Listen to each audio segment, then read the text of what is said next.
Let me back up.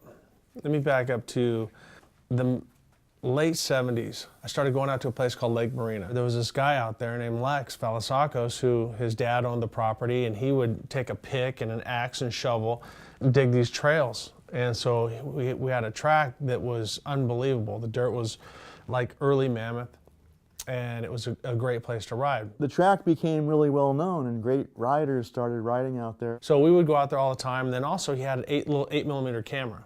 So he'd videotape us, and we would have these little premieres from Lex. So he was really a video guy. So during this time, we'd become friends, closer and closer friends, and he'd videotape stuff. And I heard he was getting into computers. You know, the computer thing just started. I called him up and said, hey, I want to get a computer. What should I get? We met at a computer store. So I looked at a couple different things, and he told me, he says, have you ever heard of the internet or the World Wide Web?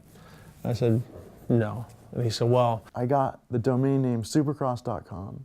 I'm like, great. So, you know, what do you do with it? And I told many people in the industry, you should look into this, acquiring maybe this domain name like supercross.com. I think it'll have value. And so he got it, and he started selling parts. So he would do like a little article, a little blog thing on it, and that's where the whole thing started. Didn't really know much of it, didn't really care. You know, I was busy doing my thing with truck racing. He just thought, yeah, big deal, you acquired the domain name supercross.com. Lex had the vision that supercross.com would be this great deal. The internet was starting to fly. People were making a bunch of money on it and all that different stuff. 4 years later, he called me and said, I want to be your partner. I knew how committed Lex was. I knew how hard he'd work and how hard he tried at everything that he did.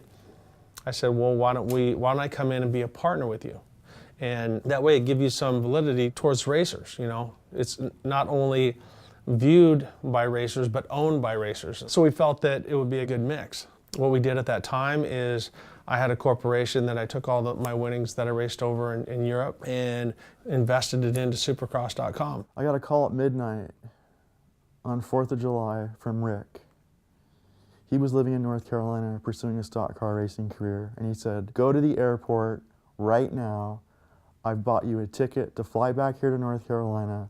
I want to be your partner in supercross.com. And I'm talking to him on the phone, and I'm going, you're crazy.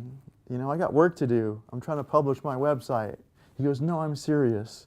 Get on an airplane, fly back here. I want to be your partner.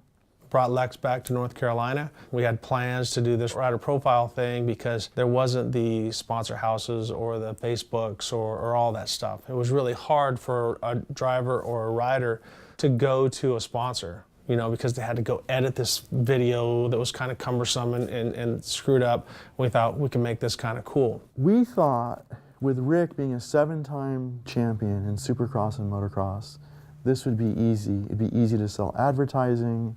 It'd be easy to develop e-commerce, and we really thought it would be easy. And it wasn't. When Lex got Supercross.com, Roy Jansen, you know, had a thorn in his behind over Supercross.com because there was AMA wanted it, Clear Channel wanted it, which was at the time, there was Clear Channel, then there was SRO Pace, then Pace, and through all those lanes, but now we'll say Feld wanted it, and Lex had it. They do feel that they should own it because they were a promoter. Remember, there was 5 promoters. They were the ones that were pursuing me the most. There was this 3-way fight of what's going on.